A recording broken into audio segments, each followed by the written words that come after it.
有没有想过，一个人的童年经历是如何塑造自己成年后的性格的？自从有了心理学说，这个问题已经被一位心理学家提出，而且直到今天还在讨论。但说到童年创伤，很明显，童年的艰辛让一个人变成了长大后的样子。情感或身体创伤会影响一个人的思维方式、行为方式以及性格特征，甚至会让人容易患上某种精神疾病。这支影片就来说说童年创伤如何影响一个人性格的。一，会成为一个完美主义者。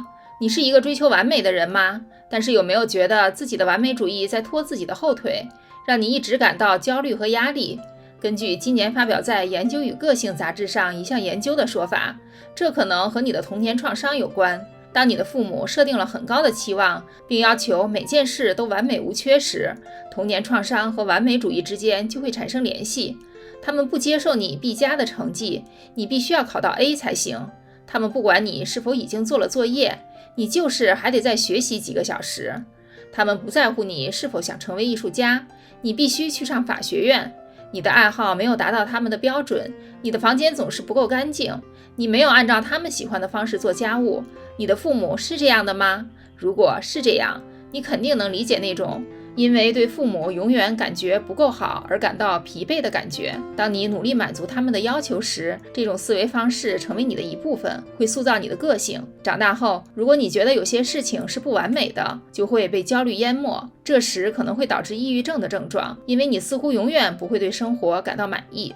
二，可能会患上饮食失调。有时，一个人的精神创伤会通过身体状况表现出来。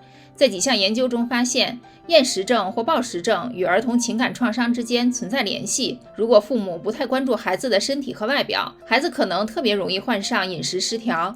但这并不总是关于寻找创伤幸存者。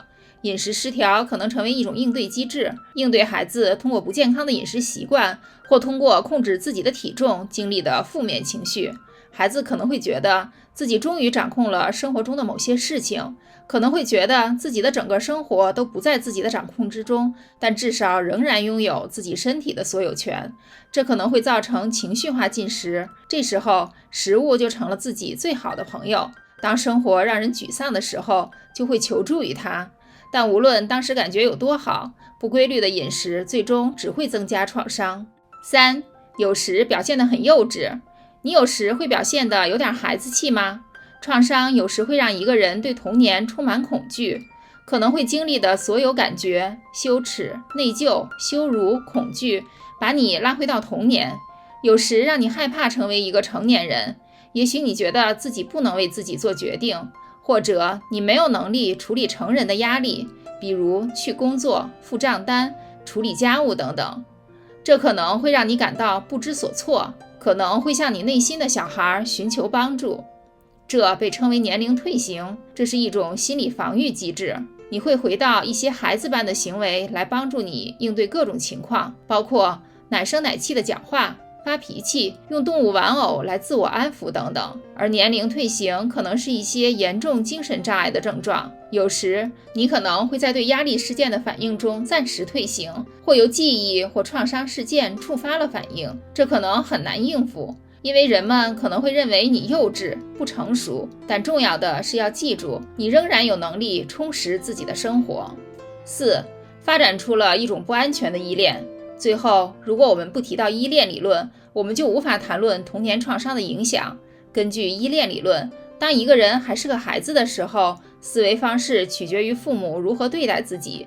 如果父母对孩子关爱有加，孩子就会知道自己可以信任会在自己身边的人，会知道自己是一个值得被爱的人，这就是所谓的安全依恋。但如果是被父母忽视的孩子，疏于照管，如果他们没有回应孩子的哭泣和寻求帮助呢？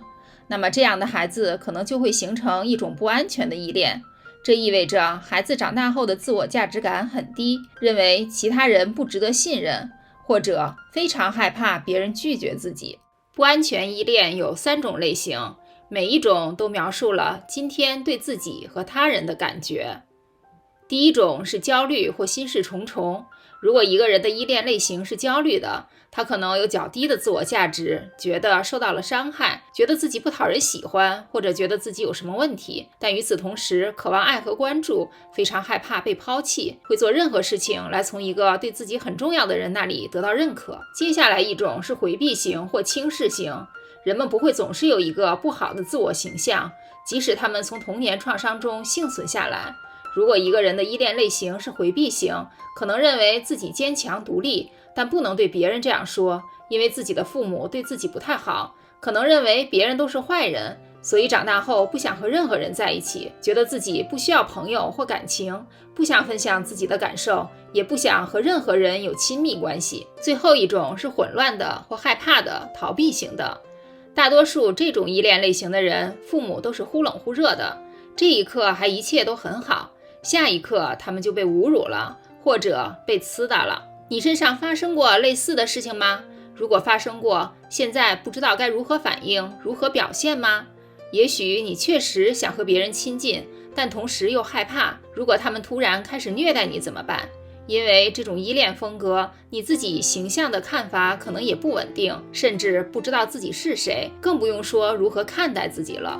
那么，你的童年经历是如何塑造了今天的你呢？你是如何应对的？这些例子只是众多、非常多例子中的一小部分。我们也想邀请大家在下面的评论区分享自己的经验，希望通过分享自己的经历，会意识到谁都永远不会孤单。如果觉得这支影片有用，别忘了点赞并分享给更多小伙伴。如果您还没有订阅，记得按下订阅并开启小铃铛，这样才能够固定收到我们的影片通知，继续看到我们的影片。参考文献在资讯栏。感谢收看。